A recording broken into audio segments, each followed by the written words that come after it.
ไม่คืน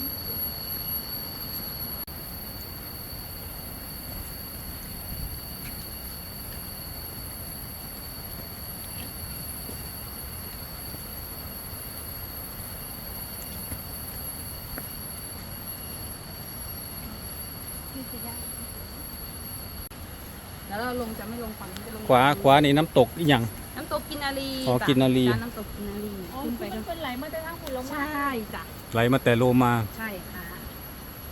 แต่ก็เราจุดถึงกันถึงโลมาแล้วค่ะเนาะ เพราะถ้าขึ้นฝั่งนี้ถ้าลงฝั่งนั้น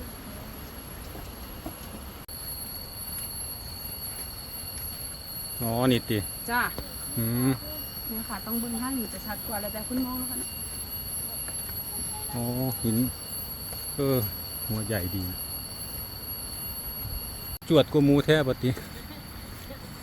บ่เห็นสนเลย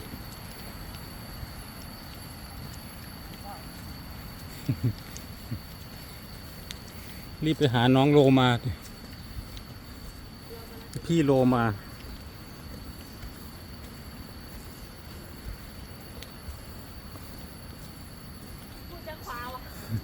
เลี้ยวขวาเลี้ยวซ้ายนี่ไปไหนโอ้อ๋อหินนาคากิโลหนึ่งคุณตัวนี่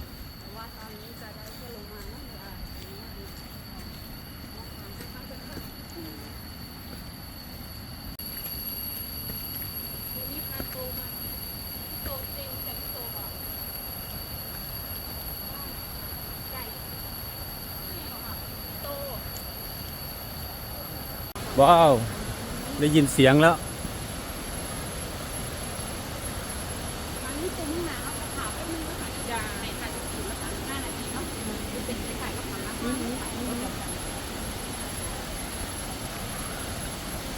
ระวังลื่นเลย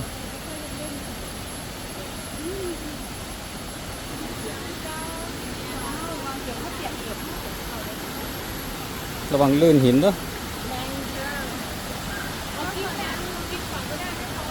นั่งกินก่อนว้าว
น้ำตกน้อยเหรอ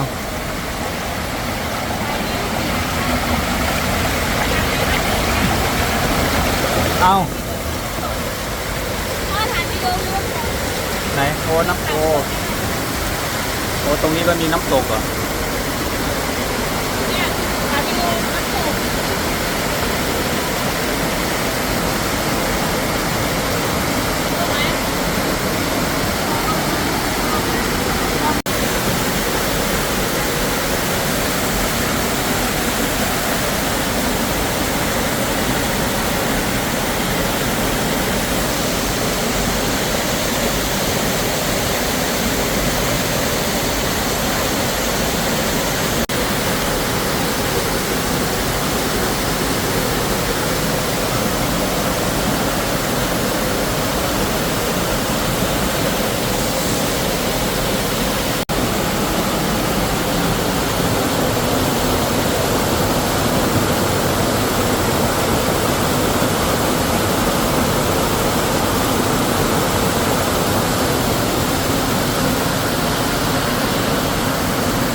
โอ้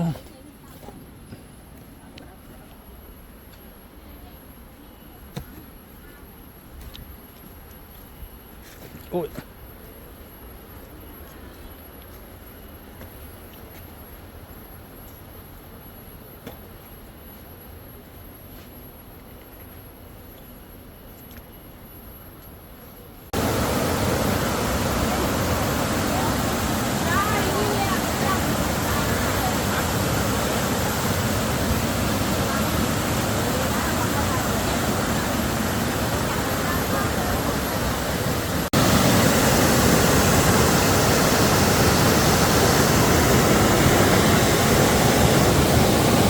และ2:13 นาที 2 วินาที อัตราการเต้นของหัวใจ 88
บ่ไปบ่ได้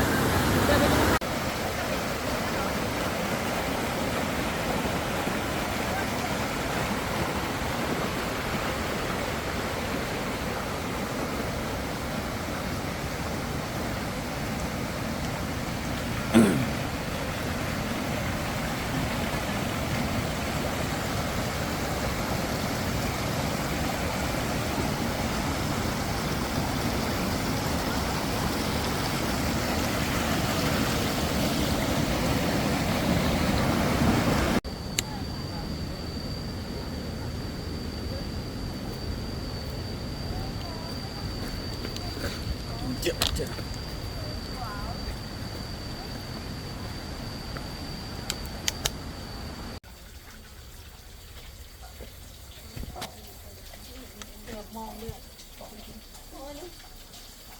แม่ดูอยู่ตรงนั้นแม่จะเห็นแต่หัวมัน จริงเหรอโอ้ ขายได้กันมองหนึ่งเสียงนะเพื่อนมาขัดตรงนี้ละเป็นตัวนอกสิเป็นเสียงจริงด้วย